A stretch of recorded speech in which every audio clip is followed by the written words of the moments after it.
राज्याचे नवे राज्यपाल म्हणून जिष्णू देव वर्मा यांची नियुक्ती झाली आहे। राष्ट्रपती द्रौपदी मुर्मू यांनी काल 9 राज्यांसाठी राज्य आणि नायब राज्यपालांच्या नियुक्तीसाठी मंजुरी दिली। पश्चिम बंगालचे राज्यपाल म्हणून तमिळनाडूचे RN रवी यांची नियुक्ती करण्यात आली असून केरळचे राज्यपाल राजेंद्र आर्लेकर यांना तमिळनाडूच्या राज्यपाल पदाचं कामकाज बघायला सांगण्यात आलंय।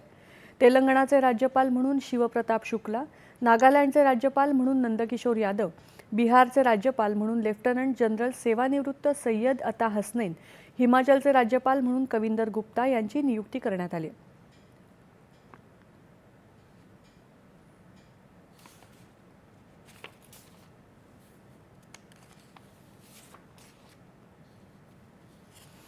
दिल्लीचे नायब राज्यपाल म्हणून तरनजीत सिंग संधू तर लडाखचे नायब राज्यपाल म्हणून विनयकुमार सक्सेना यांची नियुक्ती करण्यात आली।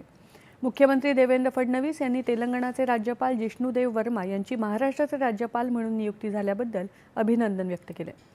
दरम्यान आनंदा बोस यांच्या राजीनाम्याबद्दल ममता बॅनर्जी यांनी आश्चर्य व्यक्त केले। केंद्र सरकारच्या दबावाखाली हा राजीनामा घेण्यात आल्याचा आरोप त्यांनी केला आहे।